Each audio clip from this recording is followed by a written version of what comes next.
What's up, everybody? It's Chad. I'm back again with another episode of Ask Chad Grassy Logic. This is episode 17 of season 2. We are moving along. I'm here with nurse practitioner Lori Sanchez. It took me forever to remember your last name this morning, actually. Really? Yeah, I was like, I'm pretty sure it's Sanchez. I was like, but I don't want to put the wrong name or put the wrong spelling. And so...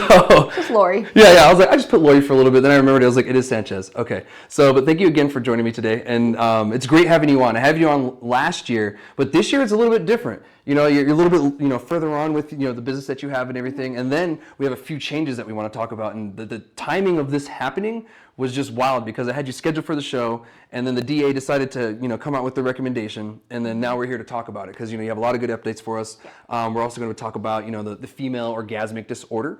Figuring that we have a medical professional here would be a lot better than just me trying to spurt about it and, talk about something I don't know what I'm talking about. So I'm glad that you joined me today.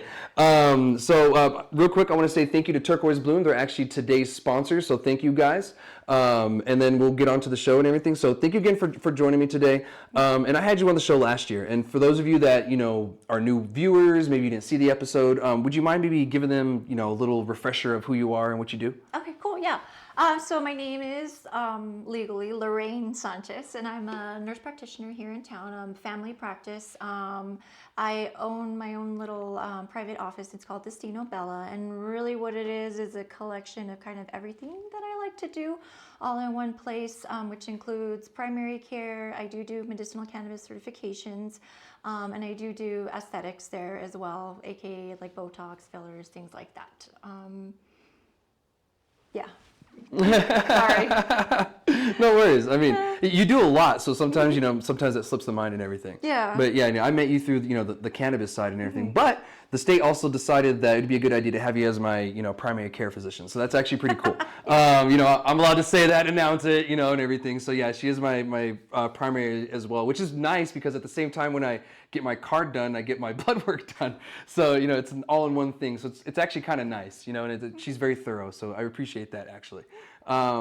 So thank you again for being on, and thank you for that update because those who probably don't remember last year or the new people, they need that update, and it's kind of important for them to have it.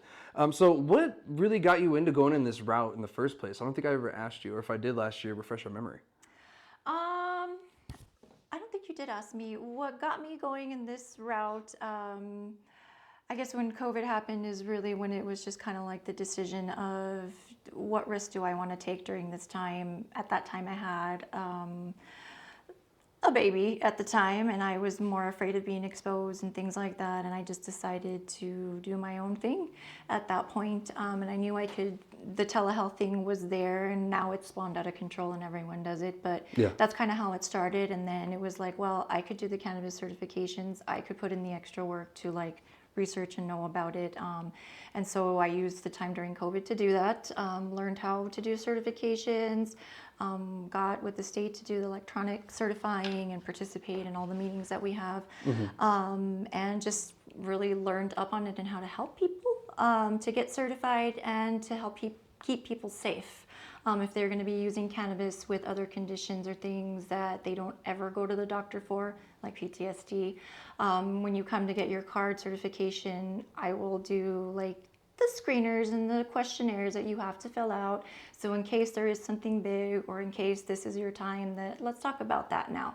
I felt like that was a good in to like start helping people in that way. And that's just a different, I guess, crowd of people that normally kind of goes, I don't want to say ignored, but from the time you're about 16 till about 35, you just don't go to the doctor. Yeah. And so I feel like finding that population and talking about cannabis and being open about it too has really just kind of helped bring in, I guess, my patient population.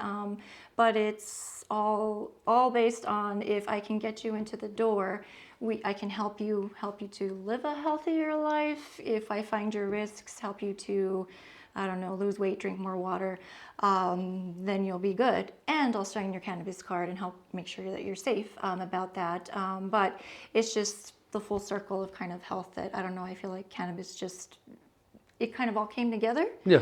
With doing the certifications, because not all my patients that I do certifications for are like my panel of primary care patients, but it's usually what happens is you come for your cannabis card and then you get on the list to be a new patient, and then I can do everything, all of your care. And we already had that initial meeting and talk, so I'm not scary anymore to you. So it's a little easier to get you to tell me things and for me to help you when you're being honest also. So I just feel like, I don't know, cannabis just helped me in that way to be able to provide services and just kind of find my niche in healthcare here in Las Cruces.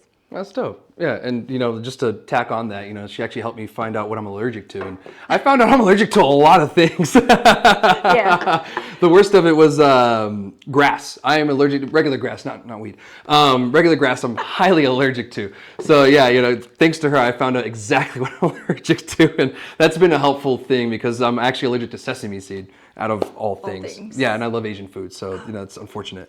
And then the mold thing that we were talking about, talking about allergies. One of the first questions I ever had when I started looking into even medicinal cannabis or what you have to do to certify people, it was very much, can you be allergic to cannabis? And it was very like, well, you can be allergic to anything. I mean, you really can. So it was like, what is the prevalence of that? How am I going to help with that if I encounter that with a patient? Was more why to go down that road. But now, talking with you, you're proof positive right there that Chad, for example, and we're able to share this, and it's not HIPAA because here he is out of his own mouth and we're talking about him. Allergic to a lot of molds. He's allergic to molds, which also means he's allergic to penicillin. So he has a very strong mold allergy. So if you get some kind of flower that isn't dried properly, somehow got wet or sweat somewhere, and it sat for too long and started to grow mold, well, if Chad turns around and smokes it, what happens, Chad? Oh, it's terrible. Pain in the chest, hard breathing. For a few days, I'll feel the scratchiness in my throat. Of course, coughing, constant coughing, almost feeling like you're sick. Nasal sinus kind of issues and stuff like that. My eyes, the whole works. I even get some irritation in my throat. I don't know if it swells or what, but I think it kind of does. So I'm not sure if you could probably elaborate more on that. Yes, and then, back to the allergy thing, like that's a full out, reaction in all of the areas where the smoke penetrated. So anyway, the point is to just be careful out there with what you do get. Make sure that your products are from reputable manufacturers. You look at the labels, know what you're getting to, because if you have a reaction like that, maybe you didn't know you were allergic to molds, but you smoked something weird and now you're a big congested mess and you think you have bronchitis, or you could get pneumonia, just saying, from that inflammation in the mold. But it's important to also tell whatever medical provider it is, if you are a smoker, and that means anything that you inhale that is not air. You should tell your medical provider about it, especially when you're coming in for a cough or something like that, because that does mean you are inhaling something that's not air. So there could be something down there, or there could be more damage because you're smoking something that's either too hot, even the heat. THC by itself is a natural irritant, so it will make you cough. But it shouldn't give you the hacking cough where you can't stop and then for days later you're coughing. That's not normal, and you should go see a provider for that. But anyway, you can be allergic to weed. There you have it. But thank you. There's probably a few people watching that could benefit from this. Yeah. So I really appreciate that thorough explanation, and then breaking it down Barney style. I appreciate Barney style explanations. I try to do that for everyone else too. People appreciate it. So yeah, thank you so much. And that was a great conversation because I'm allergic to a lot of molds. When I was in the military, I had to run around with this red big tag that said I was allergic to penicillin on my dog tags, and it was a whole thing. So now I know exactly. I knew penicillin, but the other molds too, they could be found in cannabis as well. Even penicillin could be there too. So yeah, please be careful out there, especially with growing and everything like that. If you find mold in your crop, it's probably best to get rid of all of that crop, because there's a chance that all of it could have the spores or something like that. And someone like myself, or someone even immune compromised, that probably is really worse for them. Yes. Yeah, and that's the population, medicinally, that we're trying to help treat for things like lung cancer. So if someone's going through chemo and they're using and they're smoking to help them to eat, we don't want to give them pneumonia or give them some kind of extra problem on top of that. So yeah, it's important to just have some integrity, I guess, with your product, and know that, even though it's so small, it could really hurt somebody. Yeah, definitely. Well, thank you so much. I appreciate that. Now, was there ever a time where you didn't really believe in cannabis or kind of had like a different thought process on cannabis? Yes, of course. It was very much like, no, you just wanted to go be like Cheech and Chong and go sit on your couch all day. Like, how is that really going to help you? But now, after meeting so many patients, and especially just the chronic pain, I don't know, epidemic, whatever you want to call it, pandemic, that should really be it. Seeing what people went through with opioids, opioid addiction, opioid withdrawal, and then still trying to live with that pain. Seeing what they would tell me about cannabis and how it helped change their life, or how firsthand seeing that they take less when they're using the cannabis, or they've learned to now manage the anxiety portion of the pain, making their pain less painful because of the perception. And that's really long term, like what you need to do, because that's going to be, I mean, a whole lifestyle change for you. If you have some kind of condition that's going to be lifelong, like you have to learn to live with it. And so I think that was really the bigger I think thing that drew me more to like believing in it, that okay, I can see this person, they have what is it, like osteogenesis imperfecta. That's just what comes to mind, and it's the condition from the movie Unbreakable, Mr. Oh, Glass. okay. Yeah. Mr. Glass, Oh, how his bones would break just like at the drop of a hat. you can They just were flick so them weak. pretty much. Yeah. There are people that live with that every day, and that kind of pain, I mean, is unimaginable to me and you. And yes, someone like that is appropriate. They should be on an opioid for that, but again, to help with the anxiety portion of the pain, to help with the relaxation that now after researching it, it's there, how it can help with muscle nerve relaxation and really help with the perception of the pain. That's when I was really like, I could believe it. Like the research connected with what I saw in front of me. I could see and look at a patient that had, I mean, fentanyl patch on in his wheelchair. I mean, hard for him to even just get around. And knowing that he came in smelling like he just hotboxed his car, which, but after talking to him and actually listening to him, it's like this man may smell like weed, but he knows exactly what he's talking about. And so that to me was really more eye-opening to know that no, you don't want to just be silly all day and have a good time. You actually, it helps you to be functional. And so before, I guess, that experience as a nurse practitioner firsthand like that, that's kind of really what convinced me, because the amount of people working at a clinic in town sometimes that they would come in and it'd just be like, oh my gosh, like I'm gonna get a contact from you, like you need to put some air circulation in here. And then talking to them, they're not at all like, hey dude, like no, they're totally functional and like perfectly fine. So anyway, in doing and learning about medicinal cannabis, I was talking a little before that, it's more that I help you to not get high and silly. It's more the in-between to just help manage your symptoms and know when it's appropriate, when it's not. But yeah, that's just kind of how I got into it. But before then, it was like, no, these cute little 20-year-old potheads that broke their arm, like you can't have medicinal cannabis. Like there's a difference. But now seeing the vast majority of people and knowing that it's, according to the latest statistics too, with the medicinal cannabis program, I mean, it's predominantly white males over 65. If that tells you anything in our state, that's the number one user. With additionally chronic pain and PTSD being the two top conditions. So, I mean, that really tells you a lot. And if you're a white male over 65, I mean, there's still a good 20 years left that you need to do your man stuff. So, I mean, if that's what helps you to go about your daily life, if you are retired, I mean, there's nothing that says I want you to sit on the couch all day. No, I want you to get up and go. So I feel like observing that kind of firsthand in some patients was like, okay, I would rather them smoke a joint in the morning and then they go work on their garden than them take 4 or 5 oxys and then never leave the couch. Yeah. So, I mean, that was just the big eye-opening difference to me, that I was like, okay, I can get behind helping somebody with cannabis because now I can see how it can benefit you. Yeah, definitely. Because I've experienced here in town. Actually, I went to a clinic. I work out a lot, so I ended up pulling one of my back muscles, and I thought I had slipped a disc or something. I was like, I'm an old creaky vet. I don't know what happened. I don't know. I was just in pain, and I was scared. So I ended up going to the clinic, and I smoked a lot of weed before I went because I was in pain. And I don't have any pain pills or anything at my house. So I was like, I'm just going to smoke a lot of weed. My buddy's going to take me, and then we'll see from there. And I got hell from the moment I walked in.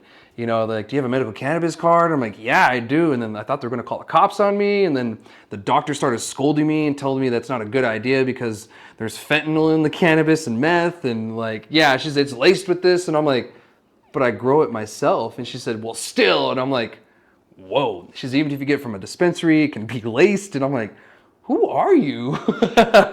Yeah, I've heard many of those reports from some of the patients coming for like ER follow-up, hospital follow-up, that the same thing, they get dismissed in the ER because there's nothing wrong with them. It's just that they smoke too much weed. Yeah. And they get dismissed for things like heart attacks.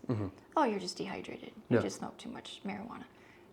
For a heart attack. Yeah. So, I mean, like I was saying, you can't always judge by the waft that comes in the room because it's like, oh my gosh, there's no way this person is like coherent. How is he standing up?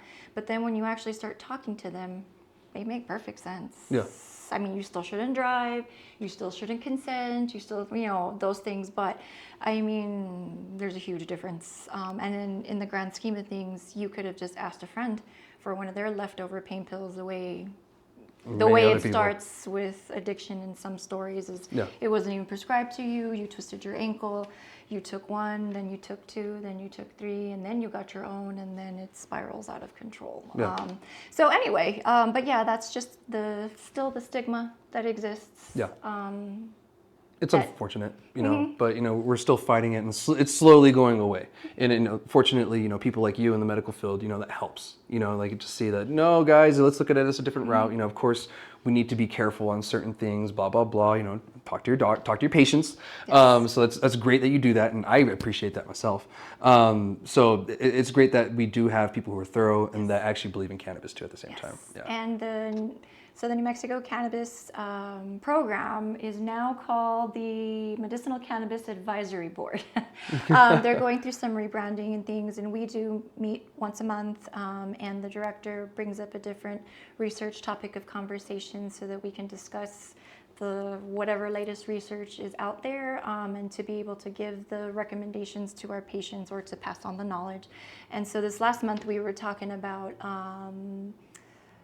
the cardiovascular risk associated with smoking. And again, I'll bring up that anything that you inhale that is not air can put you at risk for heart disease. And to put it in a nutshell, it boils down to the endothelial injury, which is the lining inside of your blood vessels that could get damaged from the smoke, any kind of smoke.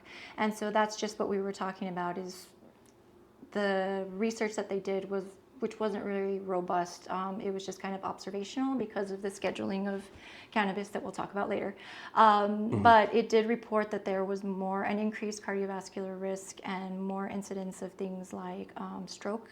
Stroke, I think, was the big one from that. And again, we discussed it at length, talked about the research that's out there, and it's really, long-term, you shouldn't be smoking anything. Putting anything in your lungs that's not air could put you at that greater risk.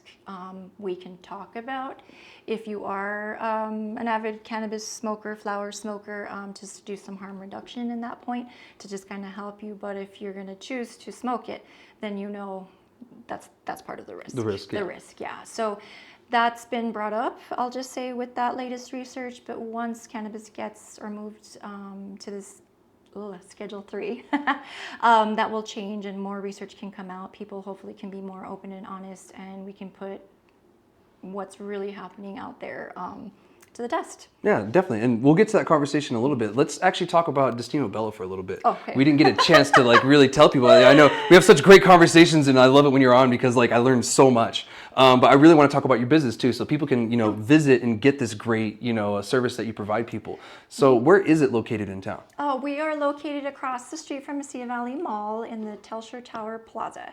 It's going to be right across the parking lot from Pure Life. Tiffany's is in there too, and we're the first building on the right. Awesome. And when do you open? Like, Monday through Friday? For the most part, we're open Monday through Friday. Our hours kind of vary a little bit, but solidly we're there 10 to 5 every day except Thursday. Sometimes Thursday afternoons we close early, but for the most part, yeah. Pretty much Monday. Pretty much Monday through Friday. Some modified hours on Thursdays. I will do one Saturday a month, and that's only for the folks that cannot leave their job for their hour to see.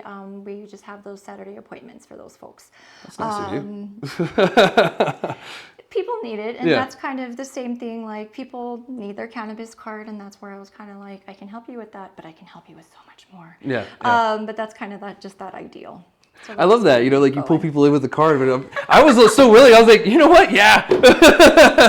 VA's going to do this anyway. Do it before them. I feel like you do a better job. And I guess my whole philosophy behind even healthcare at all is that if you learn to take care of yourself, then you don't need me. Yeah. And that's kind of the point, is like, if you know what's wrong with you or you know how to handle it, then you will spend less money on it. You will be healthier for longer, and you're good. Yeah. It's like, that's just my goal, is you come, I teach you what you need to do, and I tell you what you need to do. If you choose not to do that, that's up to you. But if you listen, things might get a little better for you. Yeah. That's just kind of the simple, I don't know, just ideal that I guess healthcare, that's the way I think it should be. Mm-hmm. No, I agree. But anywho. But you make it fun in the clinic. I've said this before, that it's like a fuzzy, comfy slipper, being in there and walking in. So you've kept that, going and everything. I love that, being there the other day. I was sitting there, I was like, oh, I love this song. Just sitting there, just kind of hanging out. And, mm-hmm. Of course, like there's many more women there than there is men. It's more predominantly women. So they're kind of looking at me funny, but I'm like, she's my doctor. Yeah, and I get that all the time, that they're like, do you see men here? And it's like, yeah, we do. It just, everything looks like a girl's bedroom, but yeah, it looks like my sister's bedroom. You're right. But no, we do see men too. So it's just predominantly, there's just lots of women. Yeah. And yeah. Nothing wrong with it. It's just, I'm sitting there, I'm like, it's very pink in here. But pink is the color of health. Mm-hmm. Not just I'm crazy being pink. So I mean, pink is really why, and I guess when you talk about branding and all that mm-hmm. fun stuff, really that's kind of why there's like pink everywhere, because that's what it is. Pink is the color of health. I mean, I remember it. Yeah. So anyway. Yeah, no, great. I love it. And then you had the dragons up for the Chinese New Year and everything like that. So that was pretty cool. So you keep it light in there is what I'm trying to say. It's very welcoming. It's very light. And the fuzzy slipper thing, just you're comfortable while you're there. Yes. Your staff is very friendly. And she did very friendly staff, very professional. So if you guys are in town, you're even out of town, if want to visit her for anything from your card to whatever, hit her up here in town. I just wanted to make sure that we got that out the way too before we moved on to the next conversations. Yes, I want to make sure that we highlight your business too, because you do such a great job for the community. So I want to at least highlight that. Oh, and before I forget too, I almost did. Yes. On June 2nd mm-hmm. is, I think, World Cancer Day. Okay. So we're going to be having an open house for that. We're going to have all of our array of services that help specifically for cancer patients. So we'll talk about medicinal cannabis. We're going to reserve like an hour for whoever wants to show up and just wants to ask questions. I can answer questions. We'll talk about it in general, kind of like I'm doing here. And then I'll have some other patients that have been through it, various stages and different experiences with cancer. And they can be specific to you, that you can talk amongst yourselves with how you medicate and how it's helped you, to just kind of help you kind of get over, if you're interested, to learn more about it. And then our other services that have to do with cancer, we do hair restoration. So we do have, it's called a TED machine. It's a laser for hair growth that uses specific hair growth factors that we put in without a needle to help your hair grow back, and it is excellent for patients once they've completed their chemotherapy. I'll say that once they've completed, that's when to start. But it's helped people grow back their hair. So we have that service. We also have the permanent makeup, because not just the hair on your head falls out. You lose your eyelashes, you lose your eyebrows too. And so just to help you still feel like it's you when you look in the mirror, that's just kind of the things that we have available to kind of help. So we'll highlight our services for cancer that day. We'll have a couple of vendors and things like that. But yeah, we'll just open the doors for you to come stop on in. Awesome. Thank you. And I might show up that day just to show some support. Yes. Yeah. Cool. And be a good day to go. So thank you for that. And it's great that you guys do provide that services for people, because some people don't think about that, with cancer, the little things, The little things. Yeah. And that's kind of, I don't know, the one-stop shop kind of thing, Yeah. which is hard to do when it's just me. Yeah. But if you're here because you're my patient and you've gone through this, and then once you're done with me, you can then switch over, go to Ariel's side, and then just go finish getting your eyebrows done. So that way you don't waste multiple visits, multiple trips. If it's something that we can take care of all in one area, then it saves time and good for all of us. Way more efficient, in my opinion. Well, thank you for that. And I guess we'll move on to the next conversation and everything, because we had such a great conversation. But we're going to go on to the next topic. But before we do, I wanted to take a second to thank today's sponsor, Turquoise Bloom. As I said at the beginning of the show, they're the home of the $5 pre-roll. You can find them at 162 Wyatt Drive here in Las Cruces. Take a walk through a field of flowers at Turquoise Bloom. All right, thank you guys so much, and I appreciate that. All right, so the next topic we're going to be talking about is New Mexico may add female orgasmic disorder as a qualifying condition, or FOD. And I'm going to be referring to FOD throughout the rest of the show because it's just faster to say. So right now we have a list of 30 qualifying conditions. And actually, Gino, do you mind popping that up for us real quick? There it is. There's that beautiful list. Oh, there it is. Yes. And she is looking forward to doing that. We got the Dr. Weather Lady. So this is the list of the 30 qualifying conditions so far. And we're going to try to add one more because why not? Someone could benefit from this. And obviously, people have, because there's the process that we have here in New Mexico. When I joined the program in 2013, we had like maybe 10 or 15, I think, at the time. PTSD was one, because that's been what I've been under this entire time. And so throughout time, these get added, and it's not every year, it's not every other year. The process of it is actually kind of upfront, but you can kind of explain it a little bit better than I can. Go ahead. For the state of New Mexico, it is rebranded, and now it's called the Medicinal Cannabis Advisory Board. They meet twice a year, and it is an open meeting to the public. I can give you guys the website or the links later on, but there is where you can find, if you feel like there is a condition that's not listed on these 30 already, you can go and petition for your condition to be added. So it's a very specific form, has to have you bring, of course, the research base to it that would be in compliance with the Aaron Lynn Compassionate Act that makes medicinal cannabis legal in New Mexico. And then you would petition it before the advisory board and to open comment. And then if it passes and everyone agrees, and it gets added to the list of qualifying conditions. But I do feel like the list of 30 that we do have now is pretty encompassing of all things, like them wanting to add female orgasmic disorder to the qualifying condition. It's really, could it go under something different? I think maybe it could go under anxiety for it to stand on its own, because if, and not to get too technical into it, but a lot of times female orgasmic disorder is a lot more mental. And it is very something that happens akin to PTSD, with the inability during sexual activity to enjoy it. And so the idea is with cannabis, well, it can take your mind off of it, ease your anxiety regarding it, and then maybe it can be something part of your daily life.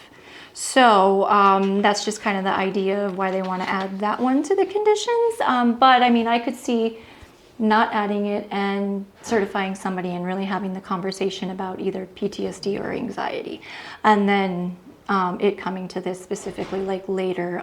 But if you have a condition that you feel like should be on this list, definitely download the form, fill out the paperwork, attend the meeting, and see if it can get added.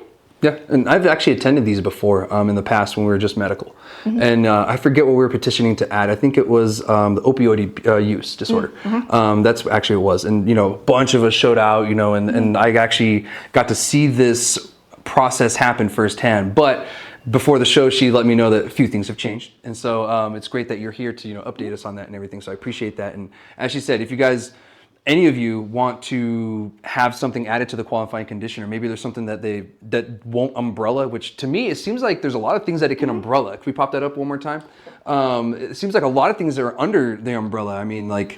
So it's more getting to like the root of the problem, because I would think someone with female orgasmic disorder does have some sort of anxiety related to it on its own, and or there's some level of maybe trauma in the background. So in that case, it would be doing screeners for both of those things, talking about what comes up on those screeners to see if maybe we can help with like talk therapy to help with that. But I think for right now, either one of those two conditions, depending on the patient and what comes up from her screening and that visit, I think for right now that those are the two that could fall under without adding that Got it. specifically. Yeah.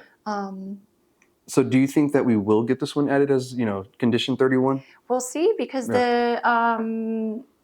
the research that you have to submit and the application does have specific qualifications, and you have to find research backing that, yes, it is a condition in compliance with the Aaron Lynn Compassionate Act, that you can be treated with multiple things that traditionally fail, that maybe cannabis can help. So that's a lot of things to be able to find and prove.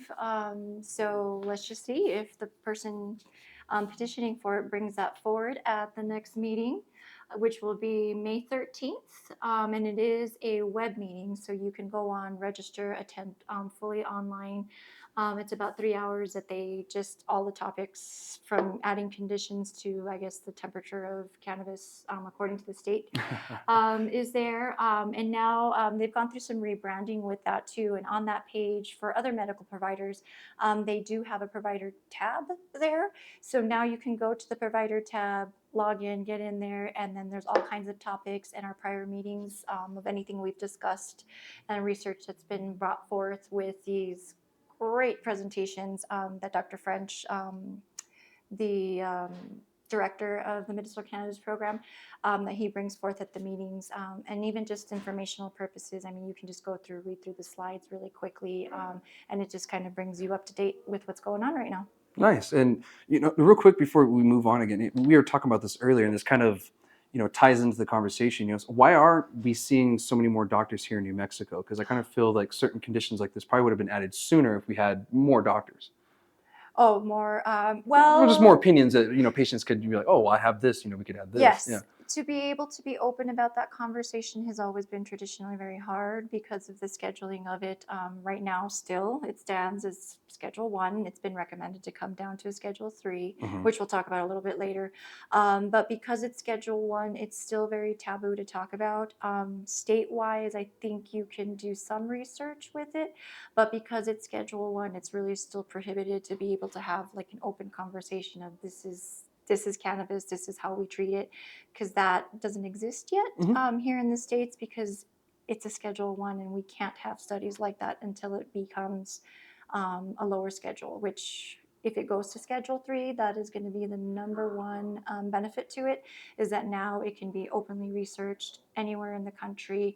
You still have to follow all of the guidelines for research, but you can include it and we can find out a whole lot more information once we can have the research to back it. Nice. Yeah, we'll get more on that too, because once we get more of the research and everything, we can literally make better decisions legislatively and, through the doctors and the medical side too, because like we said, it's going to be medical.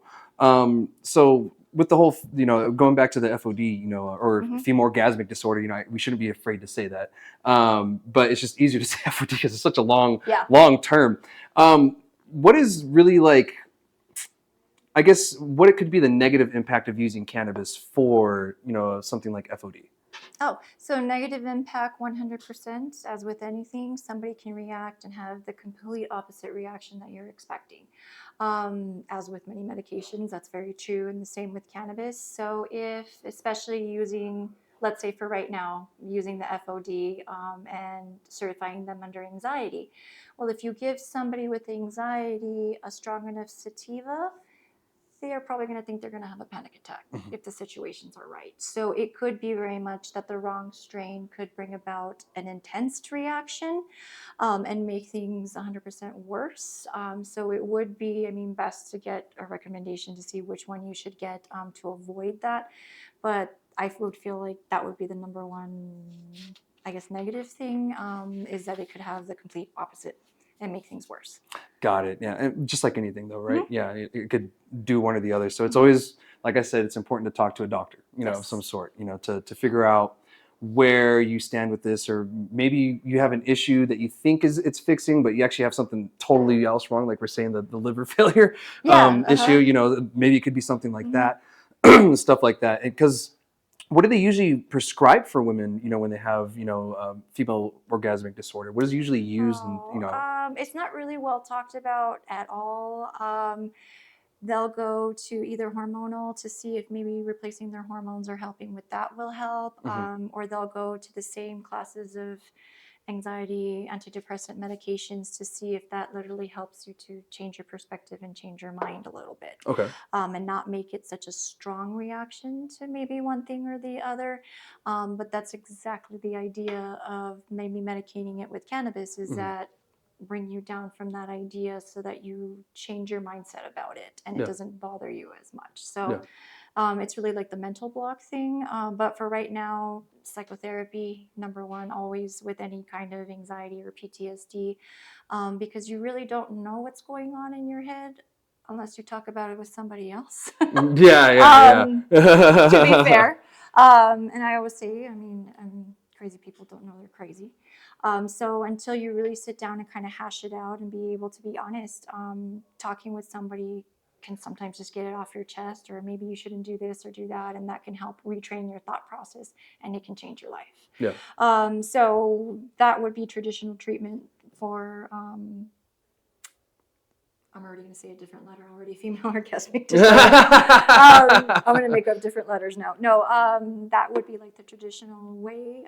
But even, I mean, the number of side effects with anti-anxiety, anti-depression medications could also make the situation 100% worse and turning you from just not being able to have an orgasm to have zero interest in sex at all. So there's too big of a span with medications traditionally used to treat anxiety related conditions like that. I feel like it'd be a good idea, or maybe even to try it, that it's controllable by that person and they can tune into their feelings. What are they feeling? Did this help them calm down a little bit to enjoy the activity they're having? And were they able to just let that happen? And then they can be the judge of that, and then it wears off in like 4 or 5 hours. Yeah. So I feel like that's better to take than waiting to take something every day for 6 weeks and messing with the dosages and waiting for something to happen. Yeah. That's a lot harder to gauge how it's helping you or not. So. Yeah. And, you know, I'm really glad that this is, you know, being at least talked about and being at least having a hearing on it. You know, we don't know if it's going to be added yet or not. I hope it does, because, you know, we were talking about the show before, you know, and then, you know, erectile dysfunction always gets the spotlight. You know, it's always the only thing they talk about. And I kind of always wondered it too. I was like, well, don't women have similar issues too? You know, this and that, you know, like, and then this, you know, kind of confirms it that, yeah, you know, that they do. And, you know, this is just one, you know, that could be of several. And so, you know, luckily cannabis is, you know, looking to help with that issue. And, you know, a couple of my buddies have told me that, you know, cannabis helps them with arousal as well. I don't know what the science is behind that for a guy. But I've had some of them tell me that, yeah, you know, it helps me, you know, certain cultivars, you know, I guess, like sex pot, you know, there's a perfect example. They call that one an aphrodisiac. Now, I don't know how true that is, but, you know, for some reason people claim that, you know, it does arouse them a little bit more than any other cultivar. So, I mean, is there any kind of science behind that you know of? The same science that's behind all aphrodisiacs, we can't tell because it's so subjective to one person to another to really know does it, doesn't it? But is that able to put you in the mindset for that? And that's like the purpose of like the strains. So, I mean, you could now take a survey and see. But I feel like the same reason for female orgasmic disorder, even some types of erectile dysfunction and even just anxiety related to sexual intercourse, bringing down your anxiety and just letting you relax and let it be is something very hard, I think, for a lot of people to do and unwind and bad things that have happened to you in the past. But if cannabis can help you forget about it for a little while and you can go back to enjoying a normal part of your life, then fantastic. Yeah, definitely. Yeah. Yeah, because being or feeling normal, Mhm. is something really important. Like because especially like we're talking about someone with cancer, just like Yeah. the little things, just the Yeah. the eyebrows, Yeah. that's something huge for them. And something like this is huge for someone too because some woman could have been dealing with this for years and years, and maybe it ruined a marriage, maybe it ruined other Mhm. relationships, whatever, a boyfriend situation or a girlfriend situation, whatever. This could really be beneficial to those people. So Mhm. I just really hope this does get added because it could open the doors to other things. More conversations that need to happen. I Mhm. hear the lube conversation happen more, the suppository happening more, and all those conversations are happening more, which need to happen. It Mhm. needs to be less taboo in that area because we're all adults. Yes. And we're all getting older, so we need to be able to talk about certain issues and stuff like Mhm. that. And for my guys out there, stop taking boner pills if you're like under a certain age. You don't need it. There's really no reason for it. You're gonna hurt yourself. And I asked you this before the show. Mhm. Is there? I mean, I know we're off topic of this, but this is important too. Mhm. Because there's a lot of guys out there doing this. Is there any kind of health risks when it comes to using sex enhancing or performance enhancing drugs when it comes to sex? So of course there is. There's Yeah. risks with everything that you do. You look at it, these are the good things, these are the bad things. Is the good going to weigh out the bad? Hopefully, and then you proceed. But if the risks outweigh the benefits, don't do it. Yeah. I'll just say that. But I mean, using performance enhancing drugs, I mean, that's just kind of like false advertisement. I'll just say like that. Just like athletes, I mean, you don't want them juicing testosterone and then being like Hulk strong because it's like an unfair advantage too. But if nothing is wrong with you and you take something, you could potentially then break something because now you're messing with the normal, natural way that your body is supposed to work. So maybe now, after using Viagra a couple of times for funsies, maybe then in the future, you won't be able to achieve as satisfactory level of a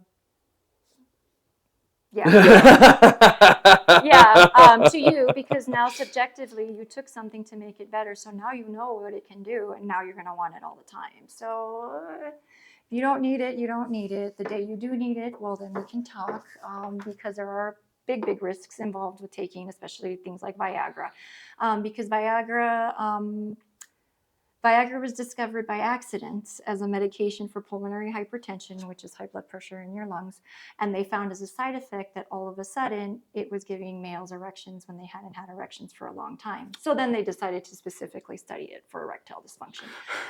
But we do still use it for pulmonary hypertension. But the idea is that it helps to bring more blood flow to the area, which in an erection, that's what you need, right? To bring the blood flow in, to keep it up and then stay there. But there is a risk when taking any sex enhancing drugs like that, that the blood flow could get trapped. You guys remember 40-Year-Old Virgin? Okay. Yeah. So that's called a priapism. So that's a risk of taking any kind of Viagra, because that could happen. And the disclaimers on the commercials that say, if you have an erection lasting more than 6 hours, please visit the nearest ER, blah, blah, blah. That's what that is. And it sounds like it would be a good thing, but it's not. It's where all the blood flow gets trapped. It can't drain anymore, so it's now stuck there. And it pretty much cuts off its own circulation the way you would if you had a very swollen like ring or something that you can't get off. Because of the swelling, it can cut circulation off to itself. So in that case, they have to go in and relieve pressure, either with needles or taking you to the OR to make small incisions like a fasciotomy to just relieve the pressure so that you wouldn't lose your penis. So, I mean, you really have to weigh your risk versus benefit when doing those things. And like I said, if it's not broken, use what you got. And the day it stops working, then we can talk about it. But you also don't want to rely on something when you're 22, because what's going to happen when you're 72? Yeah, because like you're gonna need you probably won't even be able to use it, or you probably have lost it in the process, because of what you did. So appreciate that. That was a really good explanation. I know it has nothing really to do with cannabis, but it was on the topic and everything, and I kind of figured it was great to talk about. Even on the topic of that, I mean, opening the conversation about things and opening the door to that, it's like okay, well, what's normal and what's not? It's Yeah. like, how do you even know if you don't ask? Yeah. So anything that will open the door and you can talk with the medical provider about it, do it. So that you know what you're doing Yeah. for yourself. Definitely. Yeah. And thank you for that. Like some free advice for my young guys out there because you guys need it. Yes. Stop hurting yourselves. So anyway, I really do hope that this condition does get added, the female orgasmic disorder. That does open the doors up for many more conversations. I have been hearing more about the lube conversations, the suppository conversations, this conversation, the erectile dysfunction conversation, et cetera. So that's great, but, if this gets added, I kind of feel it solidifies that and kind of, puts us in a progressive kind of state when it comes to that. So Yes. hopefully it gets added, and we'll see what happens in the future with that. So that's really all I have for this part of the conversation. Do you have anything else before we move on to the one we know everybody is waiting for? Because everyone's been asking me about it. Everyone's been wanting my input.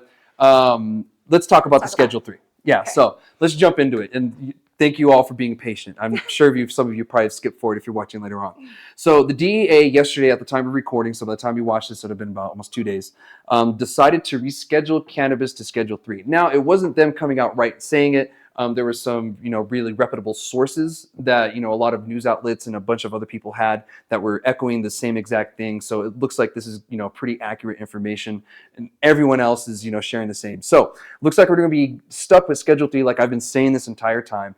Human Health and Services, they recommended Schedule 3. It's very rare that another, government agency like this goes against another government agency when they make a recommendation, especially when it comes from, a medical scientific standpoint. It's very rare that they would do that because the DEA would then have to go and do something else if they wanted to, debunk it. So they agreed, and looks like we're going to be stuck with Schedule 3 for now. Now, I will mention this before the show started. It looked like a couple of senators had introduced another cannabis legalization bill. And this is, just done right before we got here, really. And I wanted to make sure I mentioned this and not forget it, because what this bill does is it removes cannabis from the scheduling altogether. So we could have it on the scheduling for a little bit, but I don't know how much of a chance we have of that bill passing. Now, with Schedule 3 happening now, I kind of feel like there might be more of a chance of it passing, because if it's Schedule 3, then what's the point of not passing it? You know what I mean? I think it's still the way the federal regulation will roll with that, but yeah, it would be exactly what's the point now? Yeah, well, why are we fighting it now? Yeah, exactly. So we'll see what happens with that. This is totally off script and off the guide right now. I just wanted to make sure that I added that in there, because literally like a few minutes before I got here, I was like, oh, that's interesting. So I'll update you more on that next week. I'll dig into that bill and see what exactly is in it. But I do know that it does remove cannabis from scheduling altogether. So you essentially get the decriminalization thing. So I'll talk to you about the taxes and all that good stuff. So we'll talk about this week. So it looks like, Schedule 3 is what we're going to be dealing with. And what that entails is, essentially just medical cannabis is really what we're going to be getting. And since I have Lori here with me, she can actually update us exactly what's going to be going, because I know you've been itching to share it. So if you would, please, by all means, share exactly what, we all been wanting to hear. So this is just my theory of how it will work in New Mexico. I think our state has done a really good job of structuring the medicinal cannabis program, and ever since it's gone fully electronic, those of you that do have medicinal cards know that in your card and in the portal, you can go through there and check your usage, check where you've gotten product from, just like a credit card receipt. It's there and it's available. So the state has done a good job of connecting where the product is made, where it goes, and right to the consumer to the very end. So I feel like when it becomes, because now it's a matter of time, when it does get descheduled to Schedule 3 federally, New Mexico, I feel like, is already set up to show to the federal government that you want to know where your Schedule 3 potentially addictive substance went. Here you go. Here's our database. We make sure they see a medical provider, they get certified, they have their credit card receipt of all the stuff they're using, and this is exactly where it goes. And I feel like it'll be in a nice, neat little bow to just hand over if they want to see our records. But I feel like the state's done a good job to account for where all the cannabis is grown and gone. Yeah, I agree. And I thought of this just now. Do you think that states like, let's say Colorado, that have pretty much abandoned their medical cannabis industry kind of shot themselves in the foot? Because, there's certain states that are wrecked, but they essentially have no, medical program. So do you think they kind of screwed themselves, essentially? I think so, because to be able to benefit, well, if all the proposals go through and the tax benefit and when it gets descheduled, for medicinal only, I mean, they're going to lose out on a lot. And Yeah. because the majority, I would say, of cannabis users probably do have some kind of condition that they could get certified if they wanted to. Yeah. And that's a huge population that they're going to just miss out on still paying those taxes. Yeah, definitely. Because, as you guys know, we pay the 280E tax. And with this being done for medical cannabis, you don't have to pay the 280 tax more. That only is for Schedule 1 and 2 substances. And since it's going to be 3, that no longer pertains. However, you're only Schedule 3 if you follow all the federal guidelines. If not, you're not. And I'm thinking that the 280E will still apply to you. And everything that I've been looking at is kind of reflecting towards that, because even all the documentation that says, the government is saying that your activity will be legal under federal law only if you follow our guidelines. And so everything outside of that will not be. So that's why I've kind of been echoing that we're going to have 2 different industries. We're going to have a 280E industry and we'll have a Schedule 3 industry, especially at the beginning. At the beginning, there's really no way that we can't do that because there's a transitional phase. You don't just flip the switch and everybody's medical now. You have to satisfy the FDA. I think they want to go with the ATF as well. Was another thing I saw in an article. You got CDC is another one. And then you have to go through a couple of other ones. There's another one that deals with diseases and stuff like that. It's not the CDC, it's another one. I forget what it's called. But there's another one that deals with drugs too. There's so many little subsidiaries that I forget that sometimes you're like, wow, you got to deal with that one too. Yeah. Because like ATF, I was like, really? I was like, recreational makes sense. I was like, all right, so. Yeah, ATF, okay, because if tobacco, firearms, alcohol, that I could see. Yeah, so that's one thing that we're still figuring this out. And the thing about it is the federal government is still figuring this out. Yeah. But the Schedule 3 is really only going to benefit the people that either can afford to get to up to par for Schedule 3, want to, or essentially they're able to, for whatever reason. And so that's one thing that kind of scares me and a lot of people are scared of because they're like, oh, Big Pharma is going to be the only one. But for me, we've already told the federal government, F off, we're going to legalize cannabis. What's going to stop us from implementing the same program we have now on the recreational side?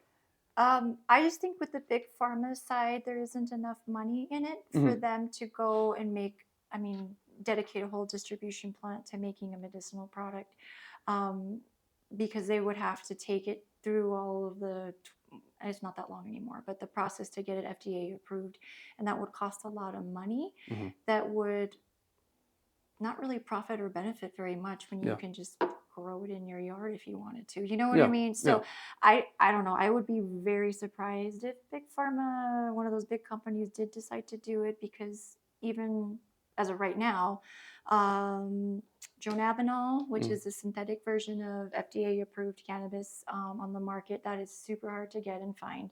There's maybe like one distributor that makes it anymore. And then the Epilodiox, which is the high-dose CBD that is FDA-approved for epilepsy, that one also is so sky-high and expensive. It's like, what's the point at that point if you can't afford it? And if no one's going to be buying it, they don't want to make it. Like when they can make $10 million off of Oxy. It's so I don't think Big Pharma would be as much to worry about. And I agree with you, because we've seen these huge farms, because Big Pharma would need a massive grow, and we've seen the quality that comes from these. That's not medicinal quality. We've already talked about mold, and myself, I can't ingest cannabis that has mold. Well, someone that has, immune compromised system, they really can't ingest that. So the cannabis would have to be grown in a very, very clean, sterile environment for it to be considered medicinal at that point, is what I'm guessing, right? Yeah, because it's going to be very strict. The FDA is not going to be like, give us outdoor all day, we'll turn it into something. It's going to be, it has to be very clean product going in and coming out, right? Coming out, lot numbers, all of that, reporting for bad stuff going. There's a lot of tracking with it. And then now we'll have federal testing regulations on cannabis for medical now, right? Not just a state sanctioned one. I think eventually. Yeah. Or I'm hoping that they just leave it up to the states to regulate it, and then you just can't. To interchange between the states, then you'd have to be completely compliant with everything, because you want to go across state lines. But if everything is just done in our state and doesn't leave our state the way we already have it, why mess with a broken system? Yeah. Too. Yeah. And I'm thankful that we've Mhm. actually expanded our medical Yeah. cannabis program and we've strengthened it throughout Yeah. the years, because now it's essentially just flipping a switch. And so now here's a couple questions that I've had. So I'm a medical cannabis card holder. Mhm. If I go through the border check, are they going to take my weed now? Yeah, they still take it. That sucks.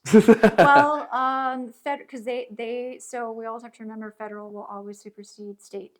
So just because they're federal, they have to.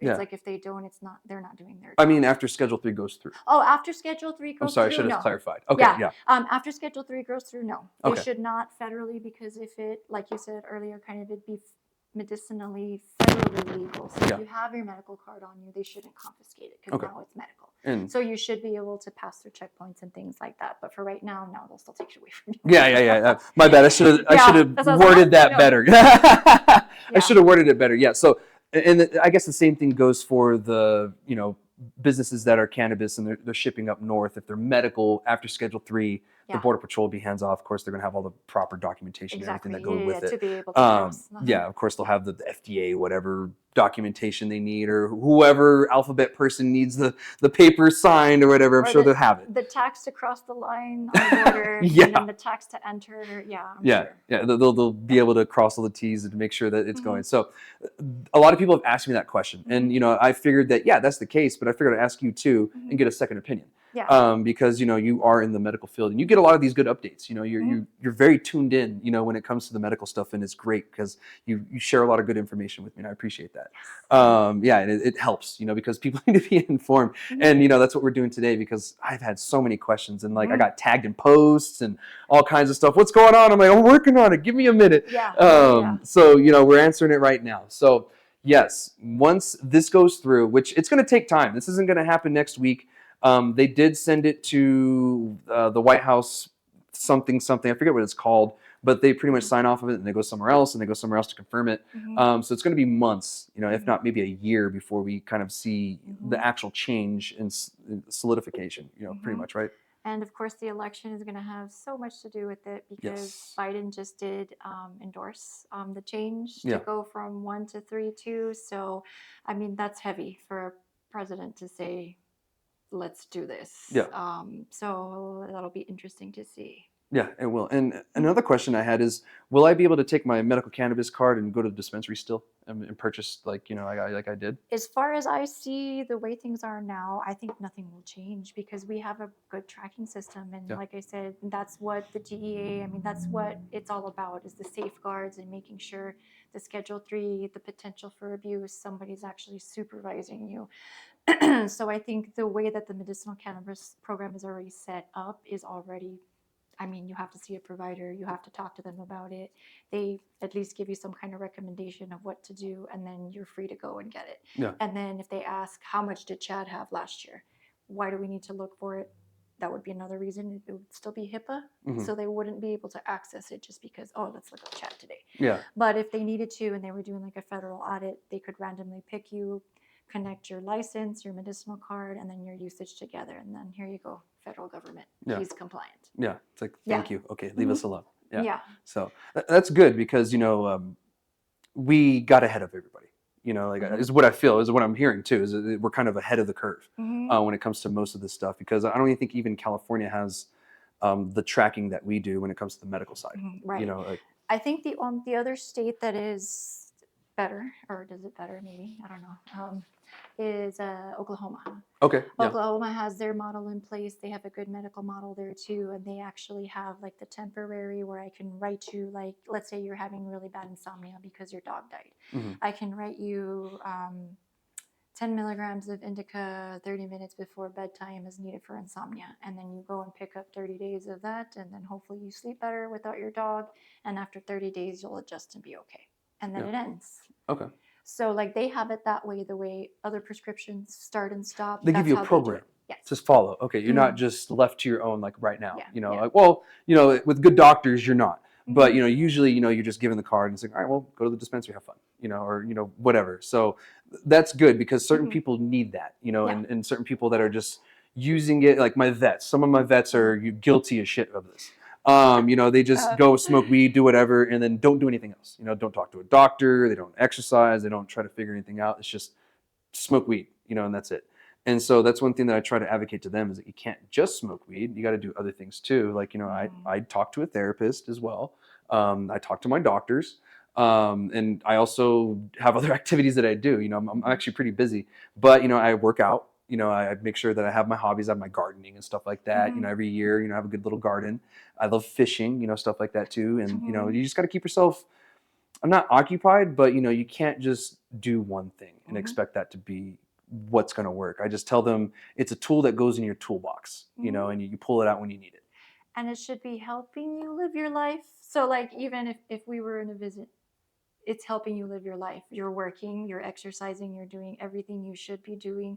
And occasionally, if you get symptoms, you will medicate. You're not having problems with it, you're showing up. But when it comes to that, you just smoke weed all day and sit on the couch and play video games, like that's not conducive to anything. Like that's enabling you to kind of wallow back into like that depression or that sedentary lifestyle. So at that point, it's like, okay, is the cannabis helping you? And this is the point of a Schedule 3. Yeah. It has addictive potential. So now, is this, like I said, enabling you and making your condition worse? Or what do I got to do to pull you out of that to now, yes, you play your video games in moderation, you allocate your time for entertainment, but you get up and go to work. You get up and take your kids to school. Like you do what you're supposed to Take do. a shower. Yeah. Yeah. So I think at that point, it's always a question of who's in control, the cannabis or you. Yeah. And that's a good question. There's some times that, even I have to ask myself, like, oh, maybe I should cut back a little bit right now. I'm kind of busy, or I have a lot going on right now. Let me cut back. I've done that before. I've done it many times. I did it a couple weeks ago. And then that's okay to do, and taking tolerance breaks are okay to do. Yes, And I tell it to people all the time. It is okay to do a tolerance break. Yes. And how long do you recommend a tolerance break? Based on what research there is, once a year, at least a week. Some places, some sites will say, or research will say 30 days, but it really is to desaturate how much you've saturated your cannabinoid receptors, and then they kind of fall off, loosen, and then you can start again. Yeah. But it's not truly the same kind of tolerance that you would have with like Oxycontin or something like that. It's not, it doesn't work the same like that. You still get the benefits from it, but just not as strongly. But with anything, like I said, taking that break for at least a week to be like, okay, who's in control? Is it me or is it the cannabis? And of course, life is harder without it. But if all of the cannabis farms burn down tomorrow, what are you going to do? Like, you have to be able to manage your life that way. So anyway, it's just trying to keep that in perspective when you're medicating. But the tolerance break, definitely adding in the CBD too, because if you're too THC heavy and all you do is THC all of the time, you need a little bit of the CBD. And sometimes with when patients complain that they're not feeling the effects anymore, that's really what's wrong, is that they're just too heavy on the THC side, and they actually need the CBD for it to have the full effects again. And there's times where I take CBN to sleep, at night. CBN, and then CBG, the most powerful one of all. CBGO. That one too, any kind of pain, inflammation, cancer, epilepsy, that one is the one that's been studied, tried and true internationally. If you can find that in high amounts, or like a tincture, that can really help with, things like cancer. And with Schedule 3, we'll be able to kind of weed those out more and kind of get those cultivars up ahead. That's great to hear. So thank you for that. So a couple more of these, I guess, little questions. So we talked about it before, recommendations for federal employees. And I've had this question a couple of times too. So could a top secret clearance intel guy get a medical cannabis card if he works for the government? Right now, no. Okay, but once Schedule 3 goes through? Once Schedule 3 goes through, potentially, yes. Okay. It would take some policy changes within agencies as far as human resources. But at that point, Schedule 3 is on par with Tylenol with codeine. So if you were to need a drug test, you upfront say, okay, I'm taking medicinal cannabis for insomnia. I'm taking my hydrocodone for my broken ankle. And then you go pee in the cup, and then magically that's what they find in your system, because that's what you reported, and it's fine because you had a doctor's order. So, and that's the kicker, is that are you being supervised, and is it for a therapeutic reason? It meets the requirements of our laws and what we're doing within the state. And then federally, treat it the same as you would an opioid. Yeah. If for them to be having it, they're using it for a purpose of whatever's treating their medical condition. They have a card saying that they've talked to a medical provider, not just bought it off the street corner. And I mean, all intensive purposes, at that point, if it's medical, I mean, it should be allowed. Yeah. Because now Schedule 3 in that bucket now, federally, medicinally legal. They're not using it for fun time. They're using it for a condition. And same as alcohol, same rules apply. You wouldn't drink within 12 hours of your shift. You wouldn't show up to work smelling like you just came out of a bar. You shouldn't roll up to work after you just hotboxed your car. Like, no, that's not okay.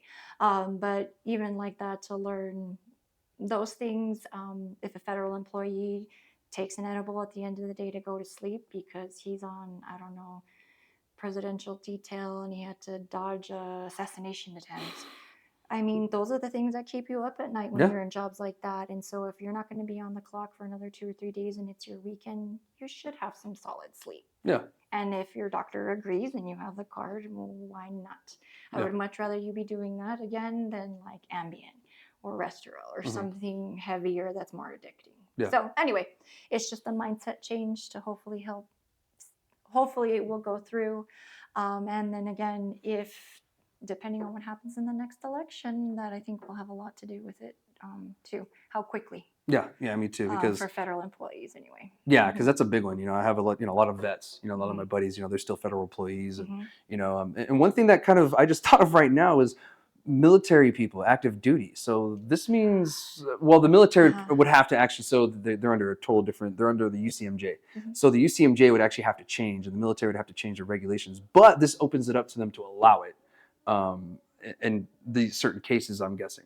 I think military certain cases, because if you're active duty, you have to be ready to snap and go, right? So like maybe the 12-hour thing isn't possible, but then they would tell you, no, you're not allowed. You have to do this instead.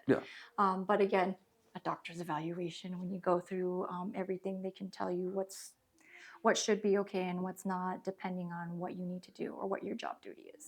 So if you're going to be jumping out of a plane, probably not. Like, you know what I mean? Like, let's find something different to help you sleep. Because I want you completely clear 12 hours before, and you don't know when you're going to be called to jump out of a plane. So with good reason, I think as long as everybody's, again, mindset and perspective change a little bit, I think the doors will just open a lot for a whole lot of people in different ways. Yeah, and real quick, it opens the doors to many things, especially for like the businesses. They get more perks and stuff like that. And I guess we'll talk about that now. We'll talk about the 280E thing. So 280E goes away for medical cannabis. So the recreational cannabis that we have in the state, I'm kind of thinking that we're still going to have the 280E tax for that, because that's in a limbo. That's still federally illegal. Like we're going to have that program regardless in the state, because the state would lose a lot of money. Like we're at $1 billion now. We'll lose millions and millions of dollars by getting rid of that. There's no point. We're already saying F the federal government's law on that. We're already doing our own thing, just like several other states. We're not the only one. So 280 tax goes away for medical cannabis, but for you recreational people who's all been asking me what's going to happen to us, nothing. Pretty much the same thing that you're doing right now, the same thing you're going to do when this happens, because the 280E is only for medical, only if you follow all of the federal guidelines and you meet all of the requirements.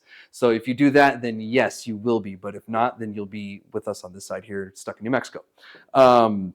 This opens it up also for interstate commerce for medical cannabis. A lot of people I've been seeing were like, oh my God, all this California weed's going to be here, but it's only going to be medical cannabis, and medical patients are only going to have access to it through medical cannabis means.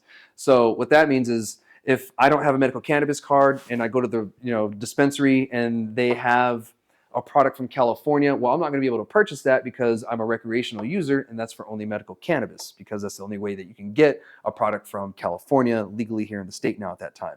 So there's the answer for that. So now, are we going to see a flood, or is it going to flood our whole market? No, there's only 81,000 patients in New Mexico currently right now. It was on the page earlier, actually, when we popped it up. So there's only 81,000 patients right now. That number could increase, and it might increase. Do you think it might increase with this happening? I think so. Yeah. Yeah. When because right now most people that come to get certified, it's more the tax savings now to it. But now knowing this, especially the federal guys later, I mean, I would think a lot more people will go get certified knowing that they'd be allowed to with work Yeah. restrictions. Yeah. Yeah, I think so. I think so too. And keep in mind, guys, 280E isn't gonna like go away for everything. It's just gonna go away for medical cannabis. It was put in the 80s, and it's something that's probably not gonna go away until the drug war is actually over and done with, and who knows how long that's gonna take for that to end. So we don't see an end of actual 280E being a thing anytime soon. But for medical cannabis, it's gonna be a done deal once this goes through. As we've been saying, this is not set in stone yet, and there's still a lot of stuff that needs to happen. There's a lot of more signatures that need to go through before we get anything that's like confirmed on this. So here's another question. If I have my medical cannabis card, you know, like I'm going through the state and I want to go to, let's say, Houston, do you think I would be okay with that too? Because it's prescribed and everything? Texas it's interesting on entity. Yeah, it is. Because, you know, their laws are no, not Very at all. strict. I think once it becomes, again, once it's changed, of once course. it's changed, Schedule 3 federally, then yeah, you should be able to bring it in and out the same way you do your Tylenol with codeine. You should have it in its prescription bottle, exactly how you take it, labeled. It says it's to you. You have your card. They shouldn't confiscate it at that point. But like I said, Texas could do like Texas, Florida, and Arizona are doing right now, and deciding to ban all abortions for Kingdom Come, because that's what we did in the 1860s. So I mean, they could decide to close to. They could confiscate it from you, I guess, at that point, but I don't know if they would have grounds to arrest you because it's medicinally legal, so they would not be able to. Yeah. So I would say yes, that once it's a Schedule 3, you should be able to travel with it within the states because it's federally accepted Schedule 3. Yeah. Yeah. And I kind of feel the same way with like transport too. You know, once everything goes through, you know, transport should be protected and everything, because it doesn't make sense that, you know, a state should say, well, you're going through my state, I'm going to arrest you. It's like, but this is federally legal. Like with hemp right now, that's the same thing. You know, we've dealt with that with hemp already, actually, I guess is what I should say. Certain people have had their hemp confiscated because of certain wonky laws and everything. So we might see that for a little bit. Due to confusion, but it should be okay to do, because that we saw that on the hemp side. Them going through different states, and if you're just transporting, you're not sitting there, you know, pulling pounds out and then, you know, secretively driving off. You should be okay. But if you're doing shady stuff, then good luck to you. So all of this stuff that is happening right now is backdooring and stuff like that. If you're going to be Schedule 3, don't even think about it. Don't even breathe that idea out, because you are screwing yourself more than you're thinking. If you think just fines and everything from the CCD here in New Mexico is bad, the federal, oh, buddy, don't just don't even think about it.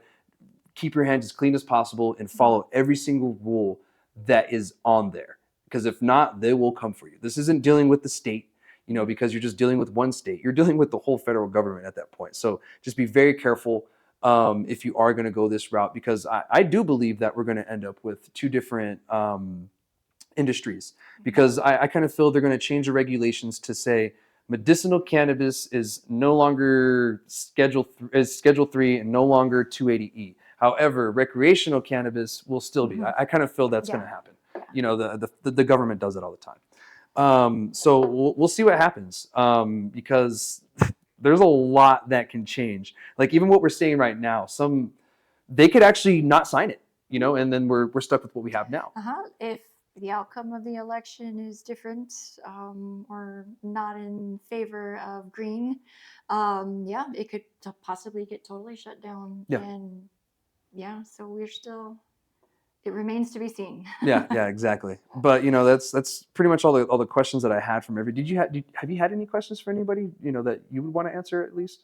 Because I know it's so new, but I've been getting bombarded with questions, and I've answered most of them that people have asked me. But I think that pretty much encompasses the things that people have asked and like how it's going to work. Because I mean, we even talked about big pharma, you know, like and I agree, you know, that big pharma isn't really much of our worry right now Mm-hmm. because they're not in any industry. If they really wanted to get in, they would have been in, Mm-hmm. you know, already through whatever means. Because look at the MSOs, the way they get in and all these Yeah. bigger companies. Yeah. You know, Yes. if they wanted to, they could have done a subsidiary company, whatever, and got in somehow. Mm-hmm. But they didn't. Now, can they? Will they? They might. A couple might try. But as I said, with the big companies, with the big grows, they just can't keep the quality control under control. And at that point, it becomes non-medicinal, and you just kind of wasted a bunch of time and money. Mm-hmm. So I think that a lot of them have taken the risk factors into consideration. It's probably saying, oh, we're probably better off on the route that we're going versus trying to capitalize on this. You know, there's Marinol, and they can go deal with that if they want. Or I don't know, what other ones do they have? Yeah, Marinol, Dronabinol. But like I said, it's very hard to find. Mm-hmm. It's expensive. Yeah. It's kind of hit or miss. But there isn't like a ton of people out there making it, or even a ton of people that even prescribe it. Yeah. Like it's just out there, but Yeah. no one uses it. So anyway, and it would be, I would think it would be the same if, let's say, Big Pharma came out with a capsule for sleep. It would still be then go to provider's discretion whether they want to prescribe it. Yeah. And then, yeah, it would be like any other drug, changing your mind about it. And some people just are never going to change their mind about it either. Yeah. So I don't think there's huge profitability in it for Big Pharma to like make a product, but it would be cool Yeah. if they did.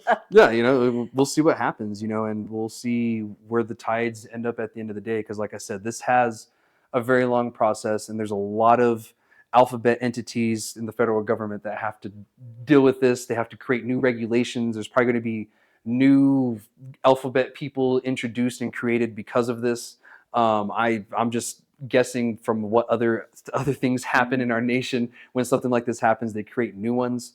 Like, let's say if we legalized it and, you know, descheduled it, they would have, you know, had it the ACATEF for, you know, alcohol, tobacco, cannabis, and firearms, you know, so they would have added it there. So this is all pending if everything goes the way that we think it's going. Now, like you said, the election, that's actually a big one. If the election goes a different way, we could see the timeline change. We could see it never happening, and we could see it happening, but happening in a worse way that we wanted. So be very vigilant.